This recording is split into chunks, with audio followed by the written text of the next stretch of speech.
A guerra na Ucrânia aumentou os receios sobre a exposição nuclear. Os governos dos Estados Unidos e da Ucrânia têm planejado um cenário de ataque nuclear há pelo menos 2 anos.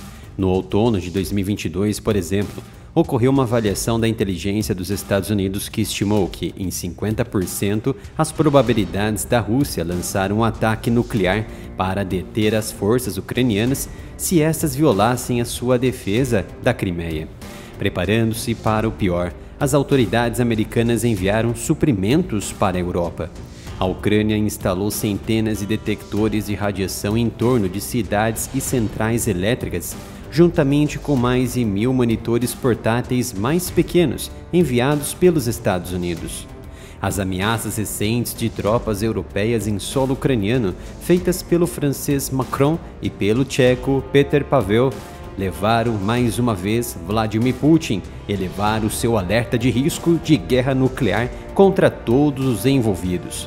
Essas narrativas se somam também às preocupações em torno da estabilidade dos reatores da usina nuclear de Zaporizhia, que aumentaram o risco de um colapso após novas atividades na região. Alguns países da Europa começaram a armazenar comprimidos e algumas farmácias na Finlândia começaram a sentir a falta de insumos específicos usados em ambientes conflagrados por radiação desde o início da guerra.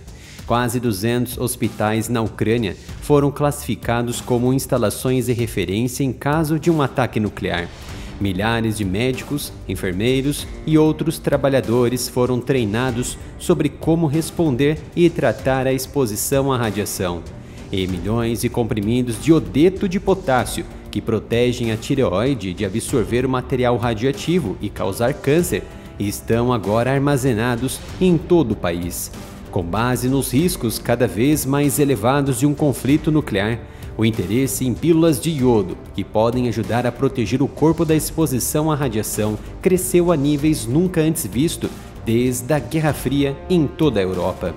A administração Joe Biden está especificamente preocupada com a possibilidade da Rússia usar uma arma nuclear tática contra posições ucranianas, à medida que as tensões se elevam rapidamente. Diante disso, o que fazer diante de uma catástrofe nuclear generalizada?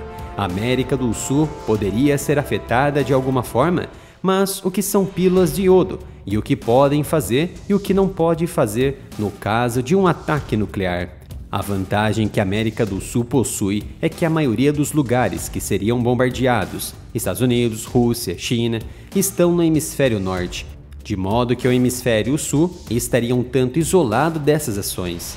É claro que os efeitos do inverno nuclear cobririam o mundo inteiro, mas a América do Sul receberia menos precipitação radioativa. Especialistas acreditam que as regiões dos Andes, uma vasta cadeia montanhosa na costa ocidental da América do Sul, também forneceriam locais para se esconder da precipitação radioativa. E o efeito da sombra da chuva protegeria grande parte do resto do continente da precipitação radioativa máxima, desde que você não esteja na costa do Pacífico. Com isso em mente, o local ideal para se esconder seria o lado dos Andes, entre Argentina e Bolívia, de preferência próximo o suficiente de terras aráveis, ou seja, locais ideais para o desenvolvimento de uma agricultura de sobrevivência ou coletiva. De fato, o problema central não está somente na explosão causada por uma ogiva nuclear, mas sem dúvida em qual local ela atingiria. Isso porque tudo pode se tornar ainda pior e gerar consequências ainda mais danosas e irreversíveis, caso uma usina ou reator nuclear seja atingido por uma explosão nuclear ou afetada de alguma forma por ela, como um terremoto ou tsunami.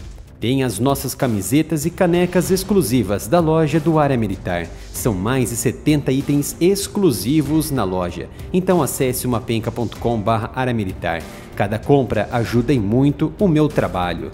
Os níveis de radiação de uma explosão nuclear não serão tão ligeiros e danosos do que a liberação contínua, descontrolada e irreversível de uma usina ou de reatores nucleares danificados ou destruídos. Assim que as ogivas nucleares caírem por onde a explosão tocar, O epicentro não deixará sobreviventes e edifícios, e campos ficarão em ruínas. As sociedades mais distantes precisariam então dar início aos procedimentos mais simples para evitar os efeitos mais danosos da exposição às ondas e materiais radioativos. Dentre esses cuidados estão o uso de iodeto de potássio. O medicamento tem sido usado clinicamente por pelo menos desde 1820 pelo cientista francês Jean Lugol. Alguns dos primeiros usos incluíam curas para sífilis, envenenamento por chumbo e mercúrio. Em 1982, a Agência de Saúde Americana, a Food and Drug Administration, a FDA, aprovou o iodeto de potássio para proteger as glândulas tireoides do iodo radioativo envolvendo acidentes ou emergências nucleares. O valor do iodeto de potássio como agente protetor contra a radiação, através do bloqueador da tireoide, foi administrado após o desastre do reator nuclear de Chernobyl, em abril de 1989.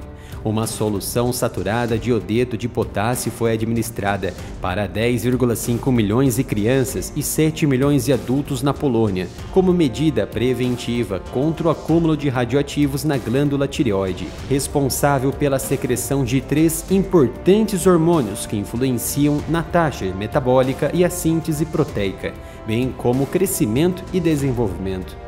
Quando há material radioativo em grande quantidade acumulada na glândula, este material pode aumentar o risco de câncer de tireoide, por exemplo, por inalação ou ingestão de alimentos contaminados. É especialmente perigoso para as crianças e os seus riscos para a saúde podem durar muitos anos após a exposição. Os comprimidos de iodo funcionam enchendo a tireoide com uma versão estável de iodo, para que o tipo radioativo não possa entrar, o iodo radioativo. Se a tireoide já estiver repleta de iodeto de potássio, ela não será capaz de captar o iodo prejudicial que sobrou após um acidente ou explosão nuclear, preservando o DNA. As pílulas são extremamente baratas e vendidas em todo o mundo na forma livre, não necessitando de receitas, e em muitos países, incluindo os Estados Unidos, os militares armazenam uma quantidade colossal em bunkers estratégicos para serem distribuídos para toda a sua população, caso haja uma catástrofe nuclear, inclusive renovando todo o estoque a cada ano que o prazo de validade ou as características do medicamento se mostre ineficaz. As autoridades de saúde alertam que o iodeto de potássio só deve ser tomado em certas emergências nucleares e funciona com muita eficiência se for tomado perto do momento da exposição. Não deve ser tomado como medida preventiva antes do tempo. Doses de iodeto de potássio podem apresentar alguns efeitos colaterais, como erupção cutânea, inflamação ou dor de estômago. Segundo as diretrizes da FDA dos Estados Unidos, pessoas com mais de 40 anos geralmente não devem tomar comprimidos de iodo, a menos que a exposição esperada seja muito alta. Portanto, 4 medidas extremamente vitais precisam ser tomadas caso haja risco iminente ou alguma explosão ou acidente nuclear. Montar um estoque alimentar e hídrico para semanas, lavar muito bem alimentos e toda a superfície corporal humana e animal e em caso de exposição, e também descartar para sempre as roupas, providenciar um bunker seguro e com primeiros socorros e possuir, é claro, iodeto de potássio para prevenir possíveis efeitos danosos na tireoide. Esse foi mais um vídeo importante aqui no canal. Ajude o meu trabalho, se inscreva e ative as notificações e receba minhas análises sobre geopolítica e defesa 24 horas por dia através dos canais no Telegram e no WhatsApp. Deixei links disponíveis aqui nos comentários.